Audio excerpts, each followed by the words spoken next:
ನಮಸ್ತೆ friends, welcome to our channel. ನಾವೆಲ್ಲರೂ ಚೆನ್ನಾಗಿರಬೇಕು ಅಂತ ಮನಸ್ಫೂರ್ತಿಯಾಗಿ ಆಶಿಸ್ತಾ ಈ ದಿನದ ವಿಡಿಯೋ ಸ್ಟಾರ್ಟ್ ಮಾಡ್ತಾ ಇದ್ದೀನಿ. ಫಸ್ಟ್ ಟೈಮ್ ನನ್ನ ಚಾನಲ್ ನೋಡ್ತಿದ್ರೆ ಸಬ್ಸ್ಕ್ರೈಬ್ ಮಾಡ್ಕೊಂಡು ಸಪೋರ್ಟ್ ಮಾಡಿ. ಹಾಗೆಯೇ ಈ ವಿಡಿಯೋಗೆ ಒಂದು ಲೈಕ್ ಕೊಟ್ಟು ನೋಡೋಕ್ಕೆ ಟ್ರೈ ಮಾಡಿ. ಈ ವಿಡಿಯೋ ನಿಮಗೆ ಯೂಸ್ಫುಲ್ ಅನಿಸಿದ್ರೆ ನಿಮ್ಮ ಅಭಿಪ್ರಾಯನ ಕಮೆಂಟ್ ಮೂಲಕ ತಿಳಿಸಿ. ಬೆಳಗಿನ ಮನೆ ಕೆಲಸ ಹಾಗೆ ತಿಂಡಿ ಕಂಪ್ಲೀಟ್ ಆದಮೇಲೆ ಟೈಲರಿಂಗ್ ಕೆಲಸ ಶುರು ಮಾಡ್ತಾ ಇದ್ದೀನಿ. ಇದೆಲ್ಲ ನಾನು ತೋರಿಸ್ತಿದ್ದೀನಿ ನೋಡಿ, ಸ್ಯಾರಿ ಪೇಟಿಕೋಟ್ಸು ಎಲ್ಲನೂ ಒಂದೇ ಕಸ್ಟಮರ್ದು. ಸ್ಟಿಚ್ ಹಾಕೋಕ್ಕೆ ತಂದು ಕೊಟ್ಬಿಟ್ಟು ಹೋಗಿದ್ದಾರೆ. ಇವ್ರದ್ದು ಮದುವೆ ಇದೆ ಇವ್ರ ಮನೆಯಲ್ಲಿ, ಹಾಗಾಗಿ ಮದುವೆಗೋಸ್ಕರ ಇವರು ತುಂಬ ಬಟ್ಟೆಗಳನ್ನು ಪರ್ಚೇಸ್ ಮಾಡಿದ್ದಾರೆ. ಪೇಟಿಕೋಟ್ಸ್ ಎಲ್ಲ ಒಂದೇ ಸಲ ತೊಗೊಂಡು ಬಂದಿದ್ದಾರೆ ನೋಡಿ, ತುಂಬ ಕಲರ್ಸ್ ಇದೆ. ಇದೆಲ್ಲದಕ್ಕೂ ಸ್ಟಿಚ್ ಹಾಕಬೇಕು, ಹಾಗೆಯೇ ಲೆಂತು ಸ್ವಲ್ಪ ಕಡಿಮೆ ಮಾಡಿ ಅಂತ ಹೇಳಿದ್ದಾರೆ. ಸ್ವಲ್ಪ ಬಾಟಮಲ್ಲಿ ಫೋಲ್ಡ್ ಮಾಡಿ ಸ್ಟಿಚ್ ಮಾಡ್ತೀನಿ, ಕಟ್ ಮಾಡಲ್ಲ, ಸ್ವಲ್ಪ ಮಾತ್ರ ಫೋಲ್ಡಿಂಗ್ ಮಾತ್ರ ಮಾಡ್ತೀನಿ. ಎಲ್ಲ ಪೆಟಿಕೋಟ್ಸ್ಗೂ ಥ್ರೆಡ್ ಚೇಂಜ್ ಮಾಡಬೇಕಾಗಿದೆ, ಯಾಕಂದರೆ ಒಂದೇ ಕಲರ್ ಯಾವುದೂ ಇಲ್ಲ. ಎರಡು ಪೆಟಿಕೋಟ್ ಒಂದೇ ಕಲರ್ ಇರೋ ರೀತಿ ಇಲ್ಲವೇ ಇಲ್ಲ. ಅದರಿಂದ ಎಲ್ಲ ಒಂದೊಂದು ಪೆಟಿಕೋಟ್ಸ್ಗೂ ಸಹ ಥ್ರೆಡ್ಸನ್ನು ಚೇಂಜ್ ಮಾಡಬೇಕು. ಇದು ಪೆಟಿಕೋಟ್ಸ್ಗೆ ಸ್ಟಿಚ್ ಹಾಕೋ ಕೆಲಸ ಈಸಿ ಕೆಲಸ ಆದರೂ ಸಹ ಥ್ರೆಡ್ ಚೇಂಜ್ ಮಾಡೋದ್ರಿಂದ ಸ್ವಲ್ಪ ಟೈಮ್ ಹಿಡಿಯುತ್ತೆ. ಇಷ್ಟೋ ಪೆಟಿಕೋಟ್ಸೂ ಎಲ್ಲನೂ ಒಂದೇ ಸಲನೇ ನಾನು ಸ್ಟಿಚಿಂಗ್ ತಗೊಳ್ತಾ ಇದ್ದೀನಿ. ಈ ಮದುವೆ ಕಸ್ಟಮರ್ಸ್ದು ತುಂಬ ಕೆಲಸ ಇದೆ. ಟಾಪ್ಸ್ ಇದೆ, ತುಂಬ ಟಾಪ್ಸು ಸ್ಟಿಚ್ ಮಾಡಬೇಕು. ಸುಮಾರು ಒಂದು 19 ಅಥವಾ 20 ಟಾಪ್ಸ್ ಅಷ್ಟು ತೊಗೊಂಡು ಬಂದಿದ್ದಾರೆ, ಎಲ್ಲ ಹೊಸ ಟಾಪ್ಸು. ಅದಕ್ಕೂ ಸಹ ಸ್ಟಿಚ್ ಹಾಕಬೇಕು. ಈಗ ಪೆಟಿಕೋಟು ಸ್ಟಿಚಸ್ಸು ಸ್ಟಾರ್ಟ್ ಮಾಡಿದ್ದೀನಿ ನೋಡಿ. ಪೆಟಿಕೋಟ್ಗೆ ಸ್ಟಿಚ್ ಹಾಕೋದು. ಬಾಟಮಲ್ಲಿ ಫೋಲ್ಡಿಂಗ್ ಇರುತ್ತಲ್ವ, ಅಲ್ಲಿ ಮಾತ್ರ ಸ್ವಲ್ಪ ಫೋಲ್ಡ್ ಮಾತ್ರ ಮಾಡಿಬಿಟ್ಟು ಮಾಡ್ತೀನಿ ಸ್ಟಿಚ್ಚು. ಇನ್ನು ಸೊಂಟದ ಪಟ್ಟಿ ಹತ್ರ ಒಂದು ಸ್ಟಿಚ್ ಹಾಕಬೇಕು, ಹಾಗೆಯೇ ಎಲ್ಲ ಜಾಯಿಂಟ್ಸ್ ಹತ್ರನೂ ಒಂದೊಂದು ಸ್ಟಿಚ್ಚನ್ನು ಹಾಕಬೇಕು. ಪ್ರತಿಯೊಂದು ಕಲರ್ಗೂ ಥ್ರೆಡ್ ಚೇಂಜ್ ಮಾಡಿಕೊಂಡೇ ಮಾಡಬೇಕು.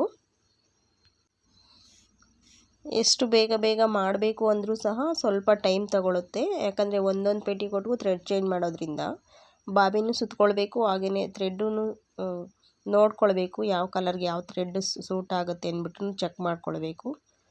ಅಲ್ಲೆಲ್ಲ ಸ್ವಲ್ಪ ಸ್ವಲ್ಪ ಟೈಮ್ ಹೋಗುತ್ತೆ. ಹಾಗಾಗಿನೇ ನಾನು ತಗೊಂಡು ಈಗ ಸ್ಟಿಚ್ ಮಾಡೋಕ್ಕೆ ಕೂತ್ಕೊಂಡ್ಮೇಲೆ ಸುಮಾರು ಟೈಮ್ ತಗೊಂಡಿದೆ. ಒಂದು 4-5 ಪೆಟಿಕೋಟ್ಸು ಸ್ಟಿಚ್ ಮಾಡಿ ಸೈಡ್ಗೆ ಇಟ್ಟಿದ್ದೀನಿ. ಈ ಪೆಟಿಕೋಟ್ಸ್ ಎಲ್ಲ ಸ್ಟಿಚಿಂಗ್ ಎಲ್ಲ ಕಂಪ್ಲೀಟ್ ಆದಮೇಲೆ ಹಾಗೆಯೇ ಟಾಪ್ಸು ತೊಗೊಳ್ಬೇಕು. ಟಾಪ್ಸು ಸಹ ಸೈಡ್ಸಲ್ಲಿ ಫಿಟ್ಟಿಂಗ್ ಸ್ಟಿಚ್ಚನ್ನು ಹಾಕಬೇಕು. ಅದರಲ್ಲೂ ಈಗ ಸಮ್ಮರ್ ಆಗಿರೋದ್ರಿಂದ ಸ್ವಲ್ಪ ಮಧ್ಯಾಹ್ನ ಸ್ಟಿಚ್ ಮಾಡೋದು ತುಂಬ ಕಷ್ಟ ಆಗುತ್ತೆ. ಹೊರಗಡೆ ವಿಪರೀತ ಬಿಸಿಲಿರೋದ್ರಿಂದ ತುಂಬ ಸೆಕೆ ಆಗುತ್ತೆ ಮನೆ ಒಳಗಡೆ. ನನ್ನ ಮಷೀನ್ ಅಂತೂ ಬಾಗ್ಲ ಹತ್ರನೇ ಇದೆ, ಹಾಗಾಗಿನೇ ನನಗೆ ಸ್ವಲ್ಪ ಗಾಳಿ ಬರ್ತಿರುತ್ತೆ. ಹಾಗೆಯೇ ಹಾಲಲ್ಲಿ ವಿಂಡೋಸು ಸಹ ಇದೆ, 2 ವಿಂಡೋಸು ಓಪನ್ ಇರುತ್ತೆ, ಹಾಗಾಗಿ ಸ್ವಲ್ಪ ಗಾಳಿ ಚೆನ್ನಾಗೇ ಬರುತ್ತೆ. ಆದಷ್ಟು ಸ್ವಲ್ಪ ಈ ಸಮ್ಮರಲ್ಲಿ ನಾನು ಬೆಳಗ್ಗೆನೇ ಸ್ವಲ್ಪ ಸ್ಟಿಚಿಂಗ್ಗೆ ಕೂತ್ಕೊಳ್ಳೋಕ್ಕೆ ಟ್ರೈ ಮಾಡ್ತೀನಿ. ಬೇಗನೆ ಮನೆ ಕೆಲಸ ಕಂಪ್ಲೀಟ್ ಮಾಡಿಕೊಂಡು ಸ್ಟಿಚಿಂಗ್ಗೆ ಕೂತ್ಕೊಂಡ್ಬಿಡೋದಕ್ಕೆ ಟ್ರೈ ಮಾಡ್ತೀನಿ. ಅದರಲ್ಲೂ ಈ ಮದುವೆಯವ್ರದ್ದು ಕೆಲಸ ಜಾಸ್ತಿ ಇದೆ. ಇನ್ನು ಸ್ಯಾರಿಗಳು ಇದ್ದಾವೆ, ಬ್ಲೌಸಸ್ಸು ಸುಮಾರು ಬ್ಲೌಸಸ್ಸು ಸ್ಟಿಚ್ ಮಾಡಬೇಕು. ಇವ್ರದ್ದೊಂದು 20 ಸ್ಯಾರೀಸ್ ಇರುತ್ತೆ. ಅಷ್ಟು ಸ್ಯಾರೀಸ್ಗಳಿಗೂ ಜಿಗ್ಜಾಗ್ ಆ್ಯಂಡ್ ಫಾಲ್ ಮಾಡಬೇಕು, ಹಾಗೆಯೇ ಬ್ಲೌಸಸ್ಸು ಸಹ ಸ್ಟಿಚ್ ಮಾಡಬೇಕು. ಹಾಗಾಗಿನೇ ಇವ್ರದ್ದು ಸ್ವಲ್ಪ ಕೆಲಸ ಕಂಪ್ಲೀಟ್ ಆಗೋ ತನಕ ಮನೆ ಕೆಲಸದ ಕಡೆ ಅಷ್ಟೊಂದು ಗಮನ ಕೊಡೋಕ್ಕೆ ಟೈಮ್ ಇರೋದಿಲ್ಲ. ಈ ಮದುವೆ ಡೇಟ್ಗೆ ಇನ್ನೊಂದೆರಡು ಫಂಕ್ಷನ್ಸ್ದು ಸ್ವಲ್ಪ ಬಟ್ಟೆ ಇದೆ. ಇದೇ ಡೇಟ್ಗೆ ಅವ್ರದ್ದು ಸ್ವಲ್ಪ ಸ್ಟಿಚಿಂಗ್ ಎಲ್ಲ ಮಾಡಿ ಕೊಡಬೇಕು. ಸುಮಾರು ಅವ್ರಿಗೂ ಒಂದು 7-8 ಬ್ಲೌಸಸ್ ಇದ್ದಾವೆ. ಕೆಲಸ ಜಾಸ್ತಿ ಇದೆ, ಟೈಮ್ ಕಡಿಮೆ ಇದೆ, ಹಾಗಾಗಿನೇ ಸ್ವಲ್ಪ ಕಟ್ಟಿಂಗ್ ವೀಡಿಯೋಸು ಹಾಗೆಯೇ ಸ್ಟಿಚಿಂಗ್ ವೀಡಿಯೋಸು ಮಾಡೋಕ್ಕೆ ಆಗೋದಿಲ್ಲ ಅನಿಸುತ್ತೆ. ವಿಡಿಯೋ ಮಾಡ್ತಾ ಕಟ್ಟಿಂಗ್ ಮಾಡಬೇಕು ಅಂದರೆ ಒಂದು ಬ್ಲೌಸ್ ಕಟ್ ಮಾಡೋ ಜಾಗದಲ್ಲಿ ಒಂದು ವಿಡಿಯೋ ಮಾಡಲಿಲ್ಲ ಅಂದರೆ ಒಂದು 7-8 ಬ್ಲೌಸನ್ನು ಕಟ್ ಮಾಡ್ಬೋದು. ಅಷ್ಟು ಟೈಮನ್ನು ತಗೊಳುತ್ತೆ ಒಂದು ವಿಡಿಯೋ ಮಾಡೋದಕ್ಕೋಸ್ಕರ. ಹಾಗಾಗಿನೇ ಈ ಮದುವೆ ಕೆಲಸ ಕಂಪ್ಲೀಟ್ ಆಗೋ ತನಕ ವೀಡಿಯೋಸ್ ಮಾಡ್ದಿರಾನೆ ಕಟ್ಟಿಂಗ್ ಆ್ಯಂಡ್ ಸ್ಟಿಚಿಂಗ್ ಮಾಡಿ ಕೊಡಬೇಕು ಅಂತ ಅಂದ್ಕೊಳ್ತಿದ್ದೀನಿ. ವೀಡಿಯೋಸ್ ಮಾಡೋದಕ್ಕಿಂತ ಇಂಪಾರ್ಟೆಂಟು ಮದುವೆಯವರಿಗೆ ಇನ್ ಟೈಮ್ಗೆ ಬಟ್ಟೆಗಳನ್ನು ರೆಡಿ ಮಾಡಿ ಕೊಡಬೇಕು. ಅದರಿಂದನೇ ವೀಡಿಯೋಸು ಟೈಮ್ ಇದ್ದಾಗ ಮಾಡಿಕೊಂಡ್ರು ನಡೆಯುತ್ತೆ ಅಂತ ಹೇಳ್ಬಿಟ್ಟು ನಾನು ವೀಡಿಯೋಸನ್ನು ಮಾಡಬಾರ್ದು ಅಂತ ಅಂದ್ಕೊಳ್ತಿದ್ದೀನಿ. ಈ ಮದುವೆಯವ್ರ ಬಟ್ಟೆಗಳೆಲ್ಲ ಮುಗಿಯೋ ತನಕ ವೀಡಿಯೋಸನ್ನು ಮಾಡೋಕ್ಕೆ ಆಗೋದಿಲ್ಲ ಅನಿಸುತ್ತೆ. ಇನ್ನೂ ಒಂದು ಏನಾಗಿದೆ ಅಂದರೆ, ನನಗೆ ಉಕ್ಸ್ ಹಾಕೋರಿದ್ರಲ್ಲ ಅವರು ಊರಿಗೆ ಹೋಗಿದ್ದಾರೆ.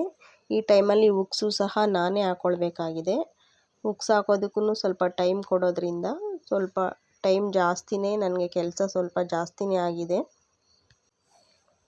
ಇವ್ರದ್ದು ಬ್ಲೌಸಸ್ ಇದೆ ಅಂತ ಹೇಳಿದ್ನಲ್ವ, ಸುಮಾರು ರೌಂಡ್ ನೆಕ್ ಇಟ್ಟು ಸ್ಟಿಚ್ ಮಾಡೋವಂಥ ಬ್ಲೌಸಸ್ಸು ಒಂದು 10 ಮೇಲೆ ಇದೆ. ಹಾಗೆಯೇ ಇನ್ನು ಫ್ಯಾನ್ಸಿಯಾಗಿ ಡಿಸೈನ್ ಎಲ್ಲ ಸ್ಟಿಚ್ ಮಾಡೋವಂಥ ಬ್ಲೌಸಸ್ಸು ಒಂದು 7-8 ಇದೆ. ಹಾಗೆಯೇ ವರ್ಕ್ ಮಾಡಿರೋವಂಥ ಬ್ಲೌಸಸ್ಸು ಸ್ಟಿಚ್ ಮಾಡೋದು ಇನ್ನೊಂದೆರಡು ಮದುವೆಗಳಿದೆ ಅಂತ ಹೇಳಿದ್ನಲ್ಲ ಫಂಕ್ಷನ್ಸ್ದು, ಅವ್ರದ್ದೆಲ್ಲ ವರ್ಕ್ ಹಾಕಿ ಬ್ಲೌಸಸನ್ನು ಸ್ಟಿಚ್ ಮಾಡಬೇಕಾಗಿದೆ. ಒಂದು 3 ಬ್ಲೌಸು ವರ್ಕ್ ಅವರೇನೆ ಹಾಕ್ಸ್ಕೊಂಡು ಬಂದು ತೊಗೊಂಡು ಬಂದು ಕೊಟ್ಟಿದ್ದಾರೆ. ನಾನು ಬರೀ ಸ್ಟಿಚಿಂಗ್ ಮಾತ್ರ ಮಾಡಿ ಕೊಡಬೇಕು.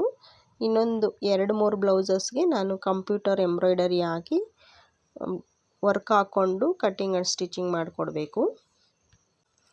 ಇಷ್ಟೆಲ್ಲ ವರ್ಕ್ ಇರೋದ್ರಿಂದ ಸ್ವಲ್ಪ ಟೈಮ್ನ ವೇಸ್ಟ್ ಮಾಡ್ದಿರೇ ಕೆಲಸ ಮಾಡಬೇಕಾಗಿದೆ ಈ ಟೈಮಲ್ಲಿ. ಇದು ಸ್ವಲ್ಪ ಮ್ಯಾರೇಜ್ ಸೀಸನ್ ಆಗಿರೋದ್ರಿಂದ ಸ್ವಲ್ಪ ವರ್ಕ್ ಜಾಸ್ತಿನೇ ಇರುತ್ತೆ. ನನ್ನ ಹತ್ರ ಸೀಸನ್ ಇಲ್ಲ ಅಂದರೂ ಸಹ ಸ್ಟಿಚಿಂಗ್ಗೆ ಬ್ಲೌಸಸ್ ಇದ್ದೇ ಇರುತ್ತೆ. ಆದರೆ ಈ ಥರ ಸೀಸನ್ ಇರುವಾಗ ಸ್ವಲ್ಪ ಸ್ಟಿಚಿಂಗ್ ಜಾಸ್ತಿ ಇದ್ದು ಸ್ವಲ್ಪ ಪ್ರೆಷರ್ ಇರುತ್ತೆ. ಈ ಟೈಮ್ಗೆ ಕೊಡಿ, ಸ್ವಲ್ಪ ಬೇಗ ಕೊಡಿ ಅಂತಲೇ ಕೇಳ್ತಿರ್ತಾರೆ. ಆದಷ್ಟು ಎಲ್ಲ ಕೆಲಸನೂ ಇನ್ ಟೈಮ್ಗೆ ಮಾಡಿ ಕೊಡಬೇಕು ಅಂತ ಅಂದ್ಕೊಳ್ತಿದ್ದೀನಿ. ಬ್ಲೌಸಸ್ಸು ಸ್ಟಿಚಿಂಗು ಅಥವಾ ಕಟ್ಟಿಂಗು ನಾನು ವೀಡಿಯೋಸ್ ಹಾಕಲಿಲ್ಲ ಅಂದರೂ ಸಹ ಬ್ಲೌಸು ಯಾವ ರೀತಿ ಬಂದಿದೆ ಅಂತ ಹೇಳ್ಬಿಟ್ಟು ಶಾರ್ಟ್ ವೀಡಿಯೋ ಆದರೂ ಅಪ್ಲೋಡ್ ಮಾಡೋಕ್ಕೆ ಟ್ರೈ ಮಾಡ್ತೀನಿ. ಇನ್ನು ಈ ವಿಡಿಯೋ ಬಗ್ಗೆ ನಿಮ್ಮ ಅಭಿಪ್ರಾಯನೂ ಕಮೆಂಟ್ ಮೂಲಕ ತಿಳಿಸಿ. Thanks for watching. Bye friends. ಜೈ ಶ್ರೀರಾಮ್.